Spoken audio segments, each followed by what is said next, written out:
So magandang araw sa inyong lahat mga bay. Kumusta kayo? Medyo matagal-tagal din tayong hindi nakapag-upload ng video tutorial sa ating YouTube channel mga bay, no? So ngayon, installan natin ng speaker or sounds yung ating motor mga bay. Yung ating legendary na Honda Wave 125. So meron tayong ditong 5 inches na speaker, dalawa. Tapos ito yung ating amplifier na gagamitin. No, nabili ko to sa online. Ayan. So ito yung source ng kanyang main supply na wire na gagamitin natin para sa battery. Meron siyang remote. Ayan so remote. Saka tweeter natin sa online na bili natin to mga bay. Meron siyang dalang kapasitor, isa lang. So meron akong isang kapasitor dito na galing sa lumang speaker namin. So ito yung gagamitin natin. At saka wire. At saka itong string cable tube, itong string cable tube na to. Ito yung tweeter ng lumang speaker. So gumagana pa to, gagamitin natin to mga bay. So ayan, install natin to sa motor natin mga bay, para magkakaroon ng sounds yung ating motor. Yan, so susuldahin natin gamit yung sulda. Tara. So ayan mga bay, inihinang na natin yung wire o yung speaker wire natin dito sa ating speaker. Ayan, ito mas maganda yung hinang kasi para hindi siya naglulos. Ayan, itong isa rin mga bay, para mamaya madali na lang siya, ready na natin siyang i-install doon sa natin motor. At saka ito yung natin mga bay, tweeter nating gagamitin, At saka ito yung lalagyan natin siya ng kapasitor na 100 volts 1 microfarads. Ayan Ayan, parang ayaw siya mag-zoom. So dito sa mga bay, meron tong polarity mga bay, yung lalagyan natin ng kapasitor mga bay ay dito natin siya ilalagay sa positive dito sa ating tweeter. Yan, yung tweeter kasi natin meron na siyang dalang wire. So itong may stripes na itim, ito yung sa negative. Yung walang stripes na na wire nya sa tweeter natin, ito yung positive. So dito natin nilalagay yung ating kapasitor. Yung kapasitor, yung gamit nito para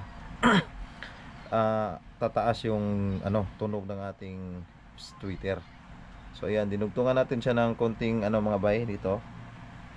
Pagkadating naman dito sa kapasitor mga bay, wala tong polarity.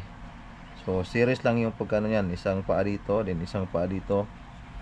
Tapos lalabas siya dito sa positive na wire. Dinugtungan natin siya ng wire speaker na black at red para ma-identify natin. Ayan So dito siya lalabas. So nilagyan natin siya ng kunting hinang dito kasi dito natin siya idudugtong mamaya dito. Ayan. So red dito sa positive. Yung negative niya dito. Dito siya ilalagay natin. Ihihinang natin siya para mas na siya. Pagdating doon sa speaker natin, dire-diretso na yung pag-install natin. Hindi na tayo maghihinang o doon sa motor natin, So diretso na siya, install na natin. Ayan. So hindi ko pa nilagay siniliyohan. Meron na siyang string cable tube. Ayan So dito yung negative, naka red black. Ayan So dito natin siya ilalagay sa wire na may itim na kung kapareho siyang na tweeter yung bibilhin nyo kung sakaling mag-install kayo. Pero marami kasing klase ng tweeter. So may tweeter na walang polarity. Yan, kagaya nito mga bayo. Ito wala tong polarity mga bay, kahit magkabaliktaran yan. So itong isa rin mga bay, So ito yung isa nating tweeter. Tapos dito din siya natin ilalagay sa nating speaker. Yan, dito.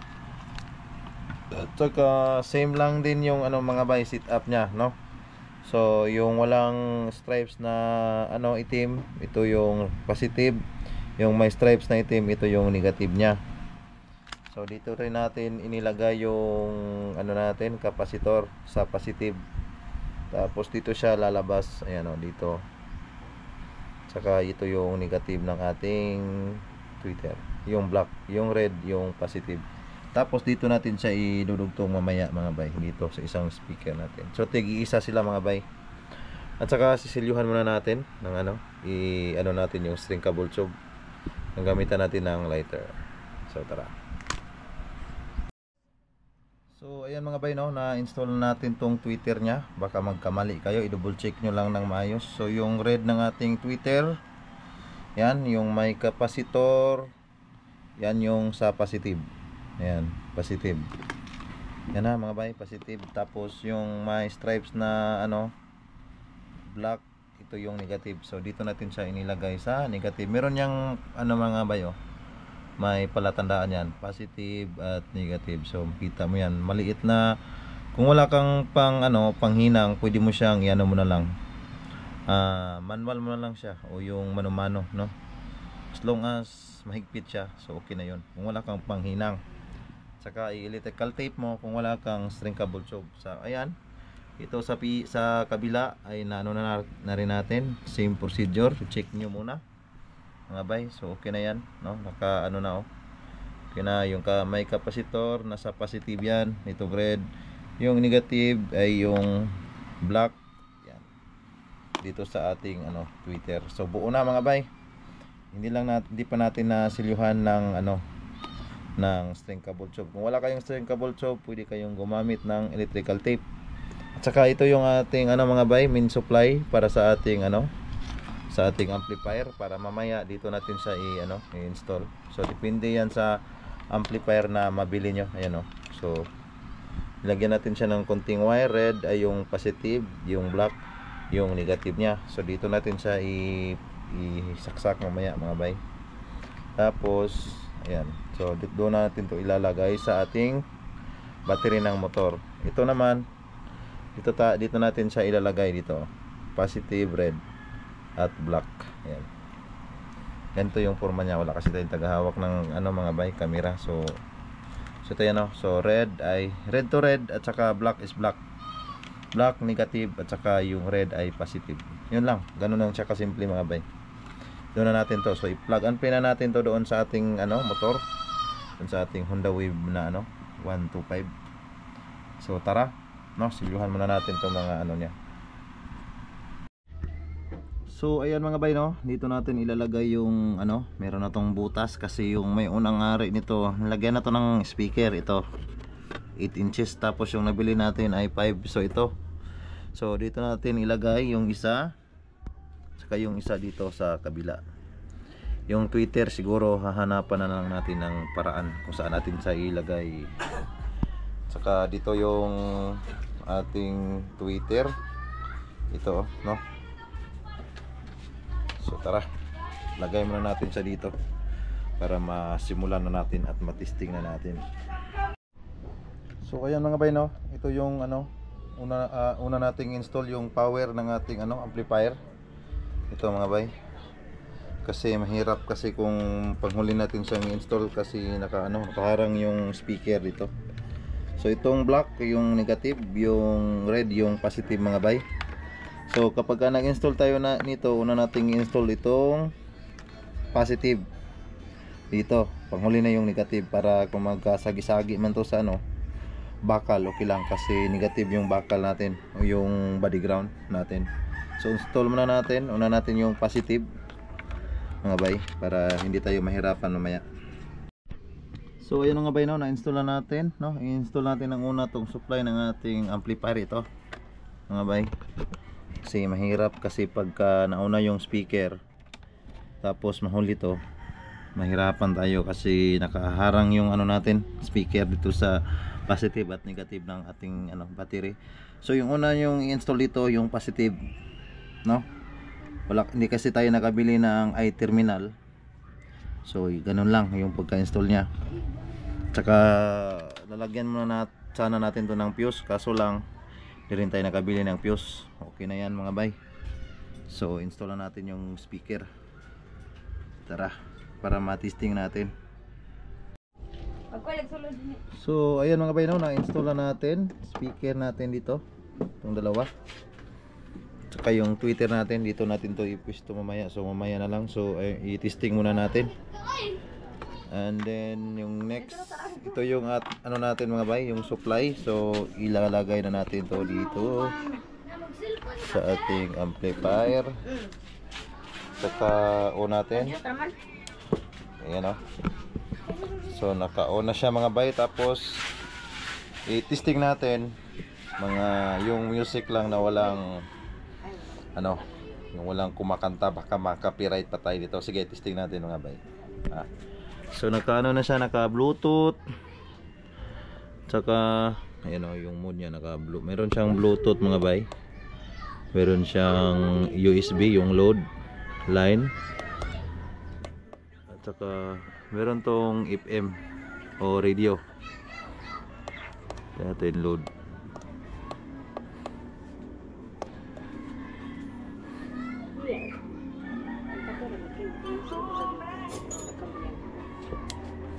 Kailangan ba yan? So yun mga bay, no, testing natin.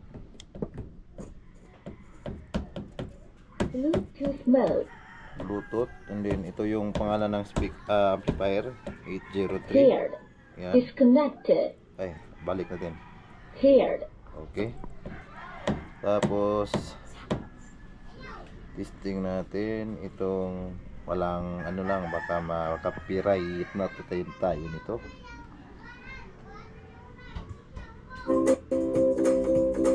Ayan na.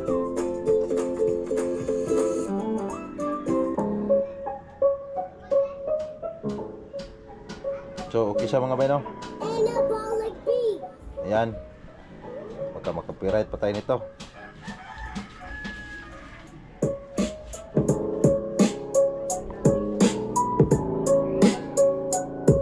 Ayan na.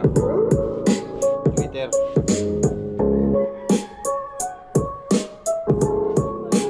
Ayan mga bay. So gumagana siya. Okay, di natin para tagalin yung music. Baka ano, baka ma-copyright yung ano natin, video. Sayang yung mga edit natin. No, so yun lang, no. So yung na ano, bili ko nito nasa 700. Tapos itong dalawang tweeter nasa 200 yan mga bay. Tapos itong speaker 500.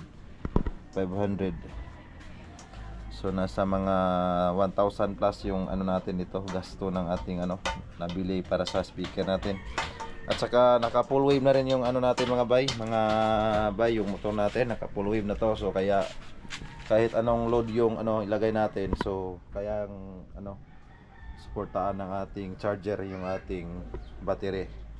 So pagka nakaandar lang yung motor natin, papaandalin natin, so mas madali siyang mag-charge kasi naka full wave na. So hanggang lang dito lang yung video natin. Hindi natin tataasan yung pag-testing kasi baka ma-ano tayo, ma-copyright.